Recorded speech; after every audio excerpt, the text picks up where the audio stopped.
네, 그럼 전문가와 함께 이 문제 좀 더 짚어보도록 하겠습니다. 강대규 변호사 스튜디오에 나와 있습니다. 변호사님 안녕하십니까? 네, 안녕하십니까? 네, 이른바 상석 논쟁이라고 하죠. 누가 위로 가야 하느냐라는 문제인데 사실 여기에 대한 시민들의 시선이 좋지 않은 것 같습니다. 뭐 관제상이라고 해야 되나요? 혹시 뭐 관행상이라도 법원과 검찰, 뭐 검찰과 법원 이 둘 중에 누가 위냐 아래냐라는 게 정해져 있는 건가요? 예, 법이나 제도상으로 정해져 있는 것은 전혀 없습니다. 우리나라 상권 분립이 입법부, 사법부, 행정부가 모두 동등한 위치인 것처럼 검찰과 법원도 각기 다른 기관으로서 동등한 위치라고 말씀드릴 수 있습니다. 네, 그럼 이런 양보 없는 기싸움이 계속 이어지고 있는 이유가 따로 있는지도 궁금한데요. 네, 이 전국의 70여 개의 검찰과 법원이 사실은 모두 다 똑같이 붙어 있고 외관상으로도 똑같고 높이 층고도 모두 똑같이 형성되어 있습니다. 사실 이것은 일본 시대의 일제의 잔재입니다.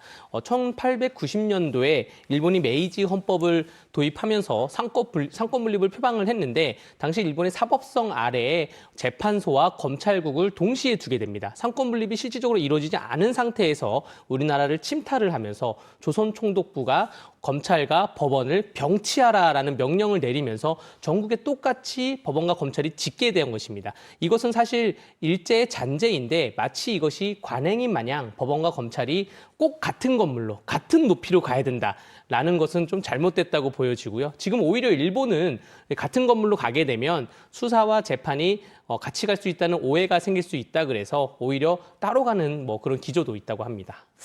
네, 그래서인지 전국적으로 보면 뭐 지방 법원과 검찰청사가 멀리 떨어져 있는 경우는 거의 없는 것 같습니다. 그런데 네. 만약에 이렇게 법원과 검찰이 좀 멀리 지어지게 된다면 뭐 민원인 입장에서는 불편함이 없을까요?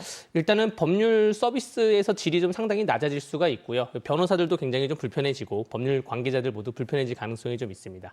당장 불편함은 검찰이 형사 사건 기록이 종이로 되어 있는데 그것을 법원으로 옮겨야 되는데 기간이 멀리 떨어져 있으면 그걸 옮기는 거에 대한 비용이 발생할 것이고 또 공판검사가 아침에 오전에 검찰로 출근했다가 법원에 재판을 하러 가는 또 그런 비용도 발생할 것입니다. 가장 큰 불편은 아마 교도소나 구치소가 겪게 될 것인데 두 개의 기관이 지금 같이 있기 때문에 호송 차량 한 대로 운행이 가능합니다. 다만 두 개의 기관이 떨어져 있다고 하면 호송 차량을 여러 대를 움직여야 되는 것이고요. 피의자나 피고인 한 명을 호송하는데 4명 이상의 교도관이 필요하다고 합니다. 그렇기 때문에 여기서 발생되는 사회적 비용이 좀 상당할 것이다. 인력 낭비도 상당할 것이다라고 말씀드릴 수 있습니다.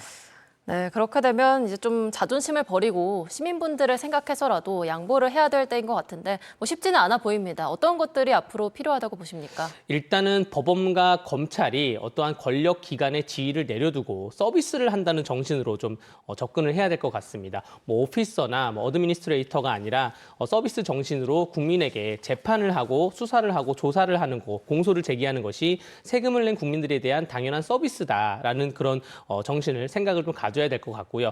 법원과 검찰청이 춘천시에서 이전하는 것에 대해서 논의를 다시 한번 하게 될 것인데 아까 말씀드렸다시피 교도소와 구치소도 함께 논의가 돼야 됩니다. 제가 오늘 오전에 서울 동부구치소를 갔다 왔는데 서울 동부지방법원과 서울 동부지방검찰청과 동부지방구치소가 붙어 있습니다. 그렇기 때문에 피의자나 피고인들을 호송할 때 지하 통로를 통해서 호송을 하거든요.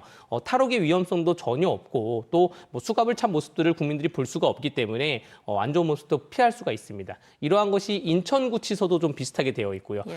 지금 기조가 교도소와 구치소가 같이 가는 기조이기 때문에 발전적인 논의를 하기 위해서는 다시 논의를 해야 된다라고 말씀을 드리겠습니다.